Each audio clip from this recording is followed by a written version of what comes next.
In 2 weeks, one of the biggest drift events of the Southeast is taking place. Fall Double Down. This was actually the last event the drift truck attended. Since then, it's been a long year of fabrication, more fabrication, fancy part installs, and more fabrication. Now, we have to race to finish Drift Truck V2 for this event, and there is a lot to do. Completing the brake and clutch systems, connecting the drivetrain, building an exhaust and intake, building all of the AN lines, wiring the entire truck, and hundreds of other little things. In this video, the race begins with finishing the brake and clutch systems. The problem is that this truck has so much angle and such big wheels that the wheel wells are huge and take up a lot of space in the interior. Plus, the seat sits quite far forward due to the roll cage. So we can't fit the stock pedals in, but thankfully, we have a way to make it work with this.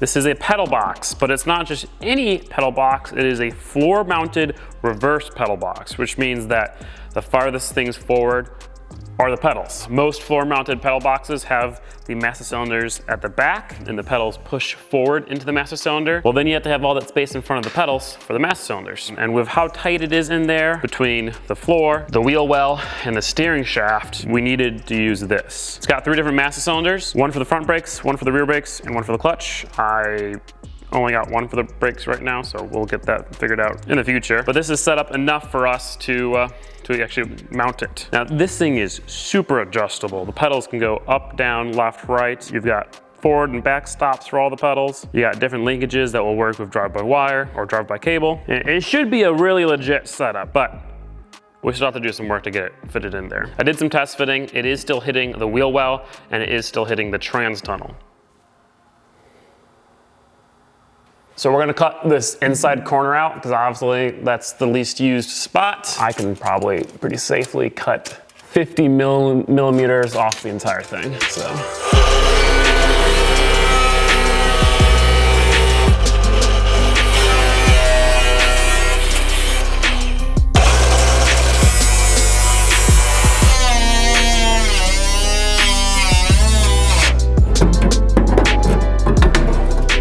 Bingo.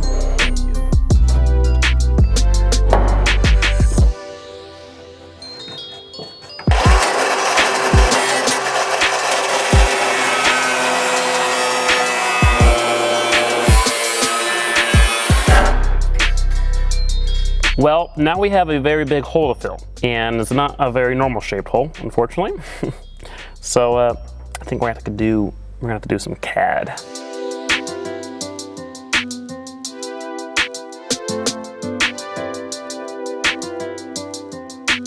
And so with that, our cardboard footwell is done. So it's pretty much just, this is out, 40 millimeters, and then we dropped the floor, so it's nice and flat there. If you look on the inside, it's got this nice flat surface, nothing behind the pedals. This is nice and flat. And the nice thing about actually making it out of cardboard and taping it in there is we can do 2 things. Firstly, oh, it is close, yikes. It is crazy though, because like when the wheel's pointed straight, you're like, no shot that could ever get even close to that piece. But yeah, it does. But now, I should be able to actually put the pedal box in there. I think it's strong enough to hold it up and kind of give it a little test.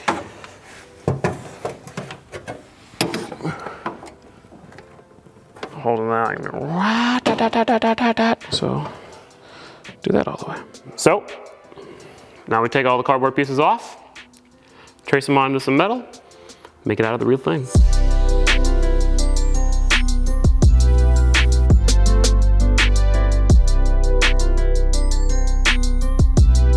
So these are all cut now. We'll have to, finesse them a little bit, but before we can start tacking them in and doing that, all of this right here is not weldable.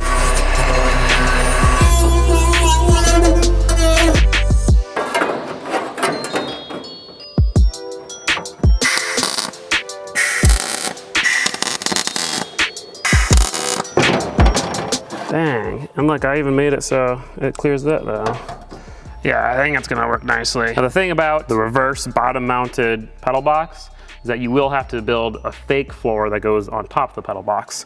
So there's actually a bunch of threaded holes on top of the pedal box to do that. So pretty much we'll use the dimple die and the plasma cutter to make a really cool sheet that we can put like grip tape on and stuff to, you know, put your feet kind of raised up slightly off the floor.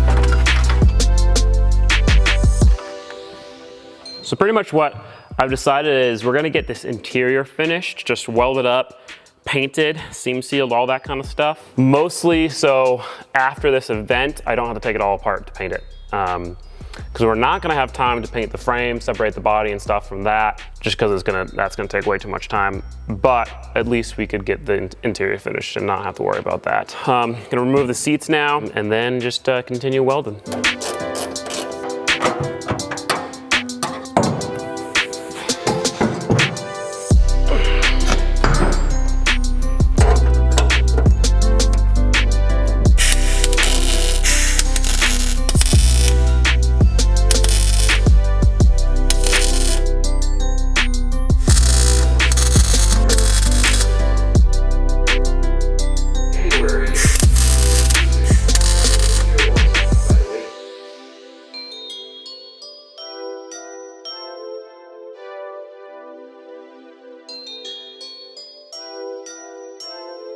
So I just got finished welding up the entire cage and the entire interior. I then sanded everything, cleaned everything. It's looking pretty good. Looks nice. I drilled the holes for the pedal box. It fits nicely, steering shaft's out, everything's out. So we're gonna lay down some self-etch primer. After that, we will do all the seam sealer. But real quick, I wanna talk to you about one of my favorite sponsors ever, Mud Water. Now first, let me tell you what Mud Water is. Mud Water is a fantastic coffee alternative. Coffee has become one of the most popular things in the country, but there are some drawbacks. With the large amount of caffeine in coffee, some people get jittery, some people experience a crash later in the day. Also, some people don't like the taste. And that is where Mud Water comes in. Now, Mud Water has 4 functional mushrooms in it: lion's mane for focus, cordyceps to promote natural energy, and chaga and reishi mushrooms to support a healthy immune system. And only a fraction of the amount of caffeine as coffee. That caffeine comes from a little bit of cacao, chocolate, and chai. And both of those things give a Mud Water, in my opinion, it kind of tastes like a dirty chai latte, which I absolutely love those. It's like in between a dirty chai latte and hot chocolate. I certainly think it tastes delicious. And I can tell you that because I've been drinking it in my mornings for the past week. I absolutely love the way it feels. You know, I've been trying to cut back on my caffeine addiction. That's where Mud Water has been helping me. It's super easy to make, just like coffee. You heat up some water, put a tablespoon of Mud Water in, and a tablespoon of their creamer in, which I also love. And then I add some ice because I like my morning drinks iced. And I will say, I definitely feel an effect when I drink this. It definitely keeps me more focused, more energy throughout the day, but very little caffeine, so that is awesome. A couple other awesome things about Mud Water: it's Whole30 approved, 100% USDA certified organic, non-GMO, gluten-free, vegan, and kosher. Now, if you guys are interested in some Mud Water, you can go to mudwater.com/Gingium. With that, you'll get $20 off your subscription and a whole bunch of freebies, including a free frother and free samples of their coconut creamer and sweetener, which I was telling you about. That's an awesome discount, and those are awesome freebies. So yet again, if you are interested, please go to mudwater.com/Gingium. Thank you to them for sponsoring this video, helping support the drift truck build. But let's get back into it.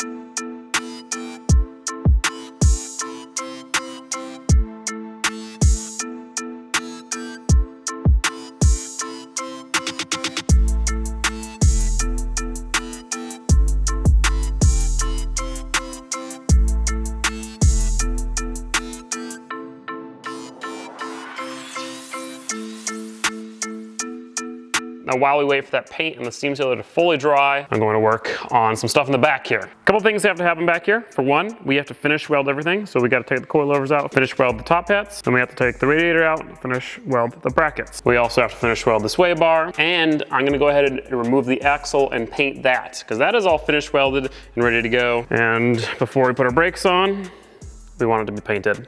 We also have to weld up our push rods, and yeah, I think that's about it. I guess while we're doing stuff back here, we can remove the fuel tank, finish weld all that stuff, and then once that's all back in, it's 100% done.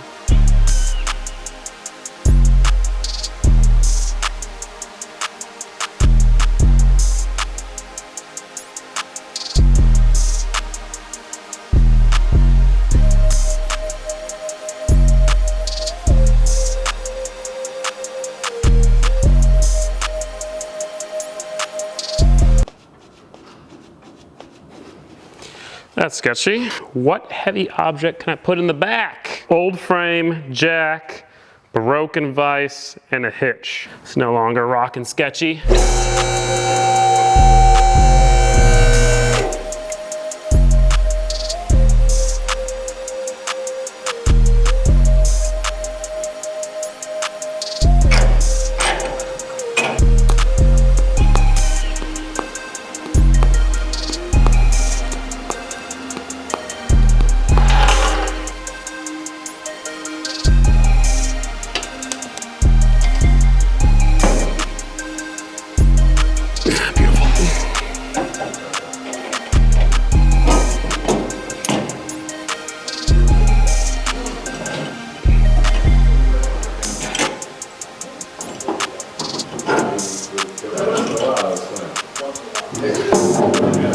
So now we're gonna weld all the spots underneath that I haven't been able to weld.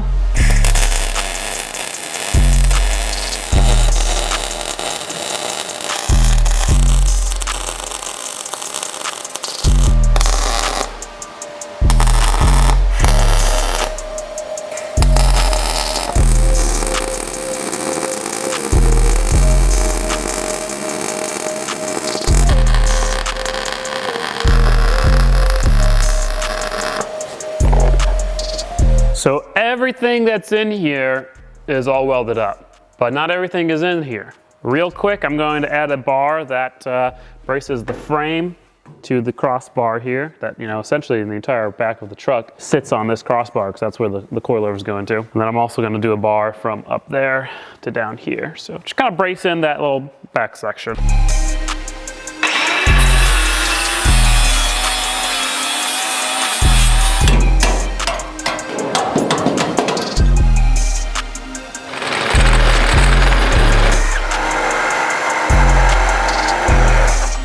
It's been a long time since I've handled any pipe. It's decent.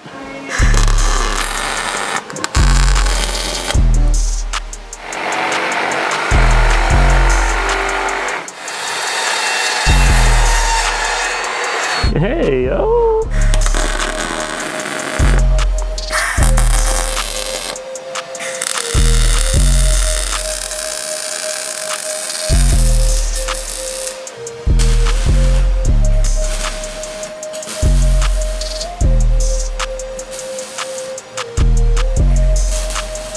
Now, absolutely everything in the back is done.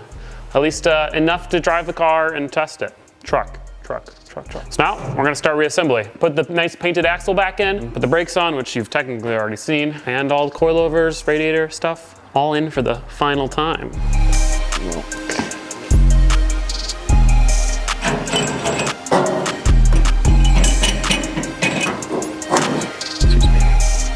Many of you guys were concerned about the top hats of these coilovers breaking because obviously it's pivoting. You may not realize that there's bushings in the top hats. So it's not a solid top hat. We're not bending, you know, the actual piston of the coilover. It's just flexing very minorly through the bushing. So it's meant to do that. It's designed to do that.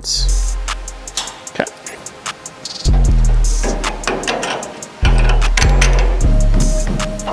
Guess I'm scratching the paint.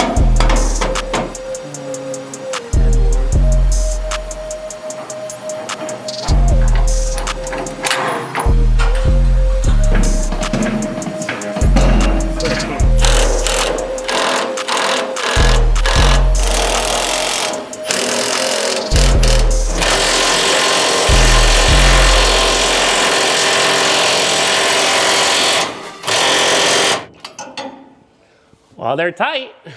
That's for damn sure.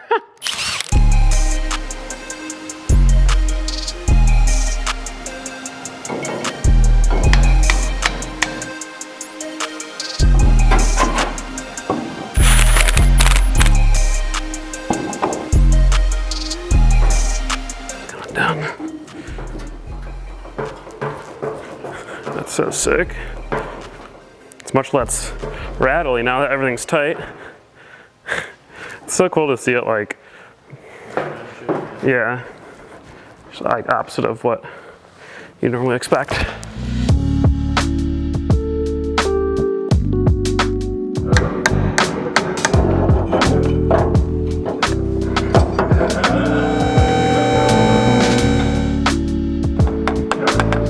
So we got our shifter on, and we're gonna put our fish racing shift knob on. One of the cool things about this is it has 2 different weights, and you can adjust the weight of the shifter by adding or removing these weights. So I'm gonna put both of them in for now.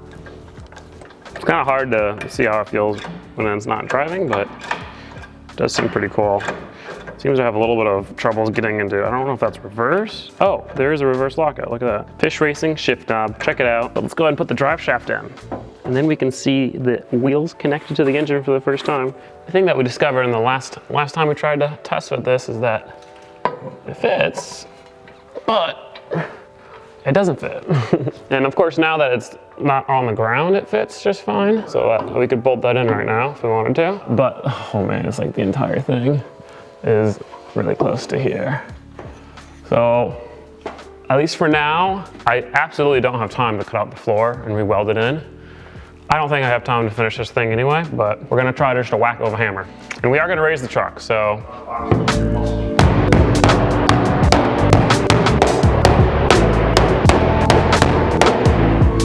Okay, well, at least let's bolt it in and fucking go from there, I guess.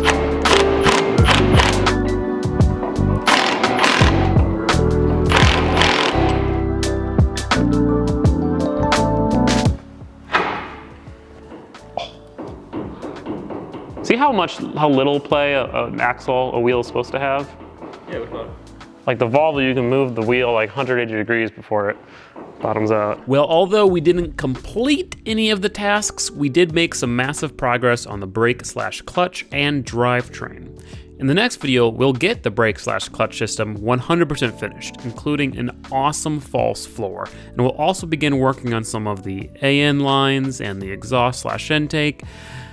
Pretty much I'm just gonna work on everything all at once as fast as possible until it's done and this 1UZ is screaming. If you want to support the channel, please check out Patreon, and it helps more than you could ever know. Thank you so much for watching, and I'll see you in the next one.